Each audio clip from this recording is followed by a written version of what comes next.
2026. And we're having a special meeting. Everyone, I believe, is in attendance, so there's no apologies needed. So the agenda, the first thing on the agenda... Can I suggest you announce the people that are online? I know Okay. you said everyone's here, but... Yeah, good point. So we've got Councillor Guthrie, Hancock, Councillor O'Neill, Councillor Burkett, and on this phone is also Councillor Ladbroke. And we've got 4 people in the chamber. Okay, so we should do conflicts first, perhaps, or do you want to do them per the item? Yes, so. Well, we have to anyway, it's the Yes. first item. Okay, 3.1, Education, General Provisions Amendment, Extension of Primary Schools in Remote Areas, Bill 2023. Councillor Taylor, I've got a conflict please go ahead. on 3.1. Educational General Provision Amendment, Extension of Primary Schools in Remote Areas, Bill 2023. The declaring councillor is myself, Councillor Wendy Taylor. The person of interest related party is myself. The particular interest is that the Roma Rural Student Hostel is mentioned in the report, and I'm a committee member of the hostel. It is a declarable conflict of interest, and although it is a declarable conflict of interest, I do not believe a reasonable person could have a perception of bias. Therefore, I will choose to remain in the meeting. However, I will respect the decision of the meeting on whether I can remain and participate in the decision. Councillor McMullen. That it is in the public interest that Councillor Taylor participates in and votes on item 3.1, because a reasonable person would trust that the decision is made in the public interest. Do we have a seconder? Councillor Edwards. Any opposition? Does anyone wish to speak? We're going to go to the vote. All those in favour? Yes. Yes. That's 5. 6. 6. And Councillor Ladbroke, are you in favour? Yes. Okay, that's 7. 7-0. 7-0. Councillor O'Neill, do you have a conflict? Yes, I do. I'll just wait for Kelly. Yeah, I have a conflict of interest on item 3.1. The title of that being Education Amendment Extension of Primary Schools in Remote Areas Bill 2023. The declaring councillor is myself, Councillor Cameron O'Neill. The person with the interest is myself. The particulars of the interest is that the Roma Rural Student Hostel is mentioned in the report, and I am a committee member. The type of conflict is a declarable conflict of interest, and the action I'll take is, although I have a declarable conflict of interest, I do not believe a reasonable person could have a perception of bias. Therefore, I will choose to remain in the meeting. However, I will respect the decision of the meeting on whether I can remain and participate in the decision. Okay, Councillor I McMullen. move that it is in the public interest that Councillor O'Neill participates and votes on agenda item 3.1, because a reasonable person would trust the decision is made in the public interest. Second. We have a second, Councillor Edwards. Does anyone wish to speak? We're going to go to the vote. All those in favour? Yes. Yes.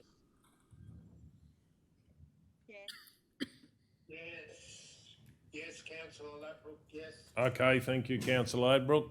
So I believe that's 7-0. Is that correct, councillors? Yes. Righto. Okay, so no other conflicts? We'll move on to 3.1, as I said, Education, General Provisions Amendment, Extension of Primary Schools in Remote Areas, Bill 2023. Do we have a mover? Mr Mayor, I'm happy to move this one. Please go ahead. I'd like to move that Council 1 receive and note the background to the motion, and 2, make a submission to the state government on this bill based on the contents of this report that is due by the 11th of December. Okay, do we Yes. a seconder? I have a question. Please go ahead. Councillor McMullen seconds that. Please go ahead. What would the submission say? I think, I'm happy to discuss that when we get into the commentary. I'm happy to give you an idea about what I believe should be included in our submission. okay, so let's, yeah. And if that's the case, shouldn't we add that in the resolution so the staff know what to say? Well, let's hear the debate first and then see if you would have more questions that we need to put it in there. Just through the chair too, just by way of advice, is that the report does have contents, and it, certainly in the debate and in the decision, if council can just be clear, if you're happy with the contents as they are in the report, that we can use that in the submission, or if you would like any changes. Thank you. Okay, Councillor Guthrie, please speak to the motion. Okay, Mr. Mayor, we all received this particular email last Thursday with the invitation as councillors on the Maranoa Regional Council to be invited to put a submission in for this particular amendment. The background is that the Education General Provisions Amendment, Extension of Primary Schools in Remote Areas Bill 2023 is at the moment at consultation stage and at committee stage, and they have invited submissions either for or against this particular bill, but they are due on a very short time frame, which is next Monday, which is why I do thank you for including this today. Now, when I went through and I've read all of the accompanying information and also the explanatory notes and the reasons why,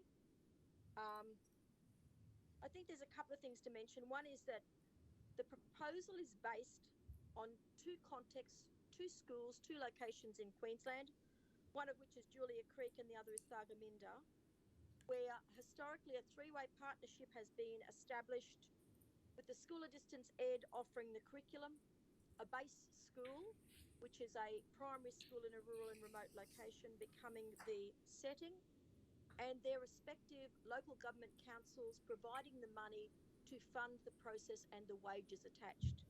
So we do have historically two locations in Queensland where it works.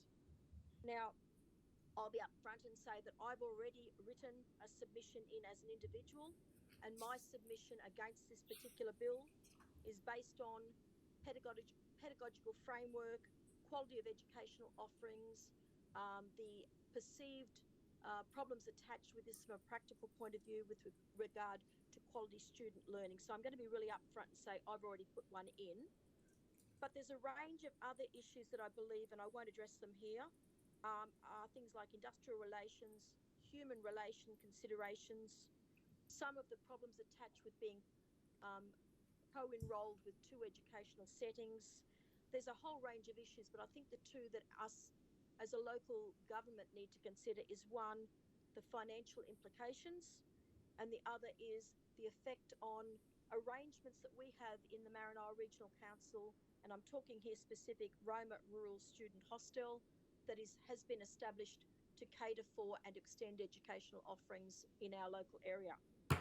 And just to give you a bit of an idea with the, if this was to be successful, this bill, this state government bill, which is an amendment to a current Education Act, it will involve the setting up of an alternative learning centre, they're calling them, the employment of a teacher aide or multiple teacher aides per site for 30 hours per week. And teacher aides, being very mindful, work a maximum of 30 hours, but they actually work 38 hours because you have regular hours plus ADOs, which teacher aides have to work as well, to accumulate enough to then take the 10 weeks school holidays off on paid leave. So you're talking a substantial wage contribution, as well as approximately a third again with leave entitlements, superannuation and on costs. So if this was to be successful, and there are 6 schools in the Maranoa Regional Council identified, and should it be established in each of those 6 schools, you would be looking at a long-term financial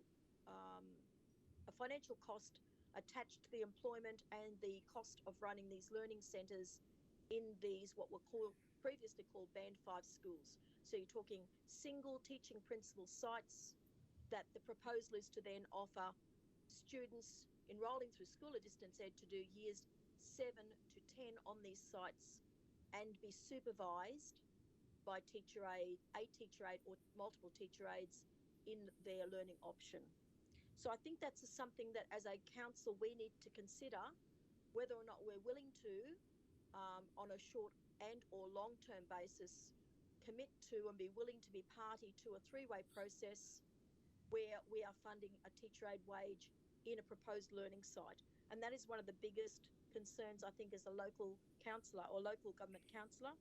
And the second one is many of the school sites in Queensland have come up with local arrangements or do have positive and proactive ways of catering for students and their learning. And in our case, we do have a Roma Rural Student Hostel that is a council-owned facility that offers boarding opportunities for students both within our local geographical area as well as external.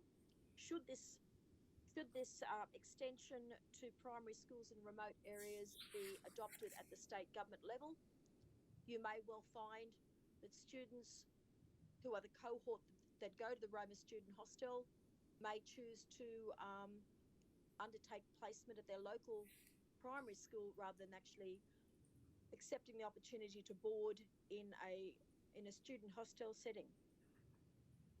So I think that even though we can acknowledge the fact that there are two schools for which this is working well, I don't believe personally as a local councillor that this local solution should become a viable option for all schools. I think it should continue to be one that is looked at based on a single set of considerations. And if it should work in a particular location, by all means, the council be involved. But I think to ratify this as legislation across the state could end up a financial burden for councils. So I've got a question, Councillor Guthrie. Would you be willing to have in your motion something that on a case-by-case basis, if it was of agreement locally, rather than, because obviously those councils made that commitment that was the only way they were going to get a school of those, bigger school or longer hours or whatever.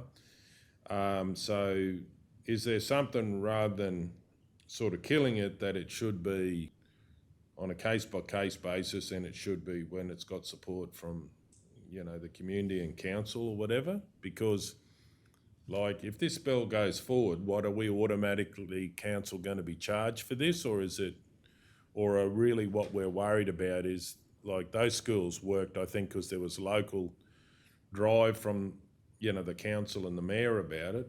Is there some clarification we could put in the motion? Or what's your view on that?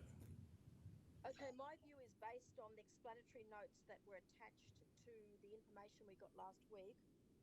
And apparently what this is saying, and maybe it will be debated at state government level and maybe they will tease it out a little bit differently. But basically what they're saying, should a parent or a number of parents decide to indicate an interest in doing it, it gets assessed by, it will be assessed by the department on a case-by-case basis.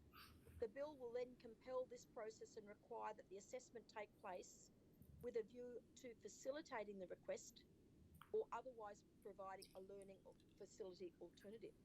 So basically, if you have less than 5 students seeking to access years 7 to 10 education at the school in the coming year, a minister can make the choice, the Minister of Education can make the choice to decline the request, provide in writing his or her reasons for doing so, and then subsequently reach an agreement with the requesting local government whereby department facilitates the establishment of a local learning facility instead. I'm not sure, to be honest, Mr. Mayor, whether that needs to be there or whether, and I'll defer to my colleagues, I believe we just simply need to say that we have reservations based on I'm proposing two features of this bill.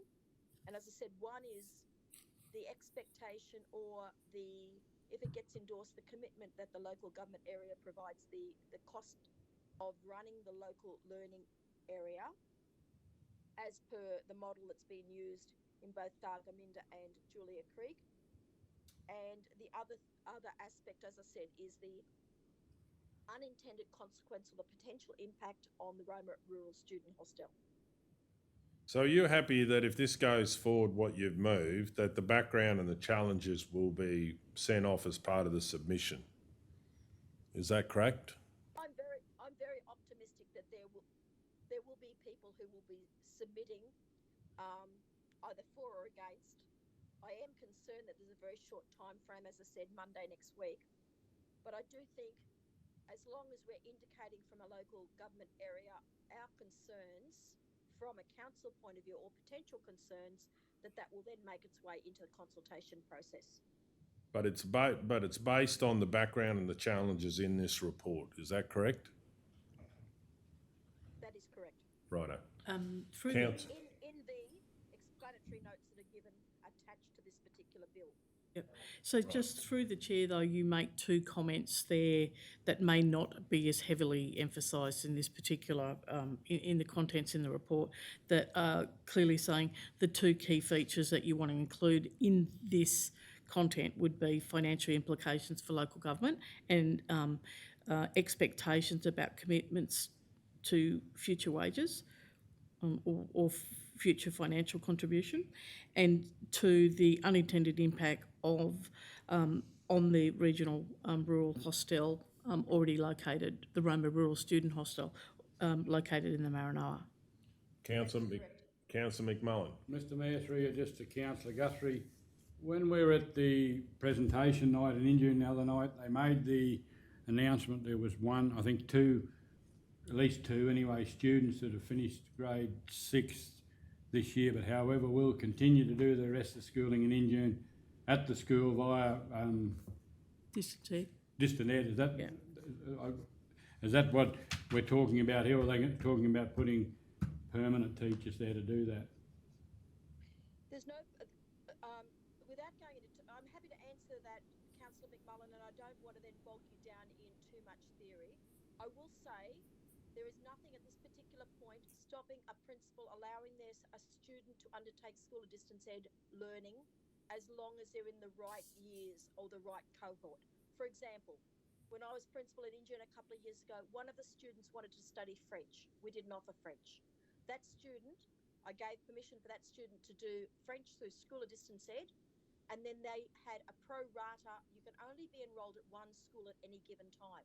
So that student was enrolled 0.9 FTE with Injune State School, 0.1 FTE school or distance ed, which means that when the funding was allocated to the school, even though that young girl was sitting in the school 5 days a week, every school day, she was only being, we were being funded 0.9 of her entitlement, and the arrangement I had with her mother was that the mother would come and sit and supervise that particular student. There's no reason why students can't do school or distance ed, but I said from that point of view, it's a matter of the funding entitlement based on their full-time enrolment. The issue here is that they're offering to have students who are in years 7 to 10 who would normally go and access either bypassing strategy or funding. They get access to conveyancing or boarding expenses.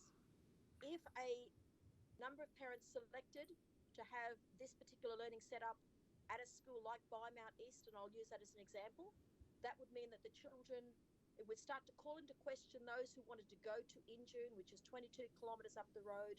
They would then be caught maybe in the fact there's a learning facility at Mount, and then the conveyancing allowance. So I'm getting into detail here, but it becomes very, very muddy. And as you know, there are students at Injune State School now that were students at Mount who have elected to go to the nearest P10 school rather than to go to boarding school. If we started to look at all rural and remote schools, and we've got a listing of all of them there, it would then mean your P10, the possible P10 enrolments would be severely impacted based on where children choose to stay. Okay, does anyone else wish to speak against the motion or for the motion? Does anyone else wish to speak? Then we'll go to the vote. Mayor, Please go ahead. I just wonder if it would be appropriate, Councillor Guthrie, to include in there point 3, and that a draft be circulated to councillors On the submission. prior to submission. I'm happy to accept that. I'm happy to also have that as part of the motion. Is the second happy with that? Yeah, I'm happy, Mr Mayor. Righto. Okay, no one else wishes to speak, then we're going to go to the... Yes. Mayor, just before I finish up, can I just say, Councillor Hancock, she questioned whether or not there were other pertinent arguments to be included. I would hate to think that she was not given the opportunity. If there's something there that you would like to be included in, as I said, I'm only looking at 2 that I think are very relevant to Maranoa Regional Council point of view. Councillor Hancock, did you wish to speak? Thanks, Councillor Guthrie. Appreciate that. No, I'm just glad to. I didn't get all that was in the report as well, so I just wanted to make sure that it was clear to the staff so they knew exactly what you wanted in the submission. And CEO has picked up the 2 extra things that you mentioned, so I'm happy for that. And I think it's a great idea to have a draft so that we're fully across it. So thank you. Okay, on that note, we'll go to the vote. All those in favour? Yes. Yes. And Councillor O'Neill, I didn't quite hear you. Are you in favour or against? Sorry, I did say yes. Righto. Okay, that's 9-0 as far as I understand. Yes, thank you. Okay, moving on to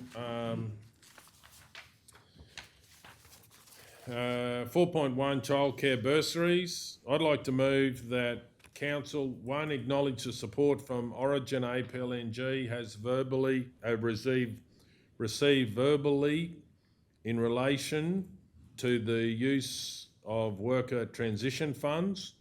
2, enact Council Resolution OM-11.2023/45. And do we have a seconder for that motion? Councillor Edwards. I'll speak to it. This is about, it's obviously a decision we've already made, but this is about why it's crucial to get it done today, is we need to get it out before Christmas. This is an opportunity for, once it's enacted, if people sign up, there will be benefits in working in childcare and studying in the Maranoa. So the quicker we get this out, if we leave it till next week's meeting, it's not much time and it needs to get out there because we know how much of a shortage there is in childcare, and we need everyone to think about working and obviously studying in the Maranoa while they're working. And this is an opportunity to make it happen, and we thank Origin APLNG for their support of this. Does anyone else wish to speak against or for? Please go ahead. I have a question. Just when you say it enacts the previous resolution, I noted in the previous resolution that we actually talk about trying to get other partners to partner with council on this, not just Origin APLNG, and so I'm just wondering whether we're still going to try and do that, or have we actually done that? Because it doesn't really enact the resolution if that was the case if we haven't. Just through the chair, we have contacted, Senex have given us their response. They haven't given us any commitment to any funding, but they're supportive of the initiative, but they said that they haven't allocated any funding. APLNG is supportive of working more on this issue with us. They're happy for us to use our worker transition funds, but again, they haven't committed to any additional funds. And in relation to South West Hospital, they're in the same situation. So we've contacted everyone in relation to the resolution. We just if you can just understand that I think the aim was to make a even more attractive package and develop it a bit further. And I think we're really at early stages, and the organisations that we were hoping might have been in a more positive position to do something straight up need more time. Okay. Yeah, sure, but we can still work on that if this goes through. Absolutely. Because and council, just flagging that council's made other decisions since this motion was put up in relation to infrastructure, etc. So there's extended opportunities there to work in different ways. Okay, does anyone else wish to speak? Then we're going to go to the vote. All those in favour? Yes. Yes. Councillor and Councillor Guthrie? Councillor Guthrie, yes. Okay, 9-0. Okay, great. Thank you. Okay, we'll move on to C1. Does anyone... Just need to open it. Oh, yeah, conflicts. Yeah, sorry. does anyone have any conflicts with this? But also, does anyone need to go into closed to get information? Because if we do, we'll go into closed. Councillor Edwards? I'd like to go into closed. Righto. Okay, so do we have someone, would you like to move, or Councillor I'll McMahon? move it. In accordance with the provisions of section 254J, 3 of the Local Government Regulation 2012, that council resolved to close the meeting to the public at 11:52 a.m. to discuss confidential items that its councillors consider as necessary to close the meeting. In accordance with section 254J5 of the Local Government Regulation 2012, the following tables be provided. The matters to be discussed, the overview of what is to be discussed while the meeting is closed. Agenda item C1, housing crisis, social housing. Okay, do we have a seconder? Councillor Edwards. All those in favour? Yes. Yes. Yes. And Councillor Burkett, you're a yes? Yes. Righto, 9-0, we're in closed now.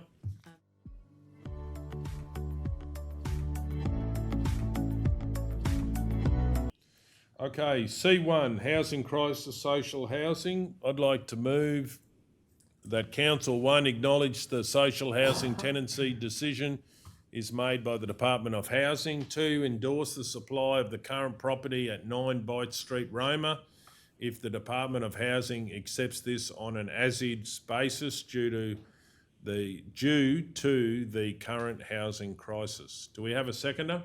Councillor McMullen, any opposition? Does anyone wish to speak? We're going to go to the vote. All those in favour? Yes. Yes. Councillor Ladbrook, yes. Okay, so that's 9-0. Please tell me if it's any different. Okay, then on that note, we'll close the meeting at 12:07 p.m. and thank you for your attendance. Thank Righto. you. Thank you, everyone.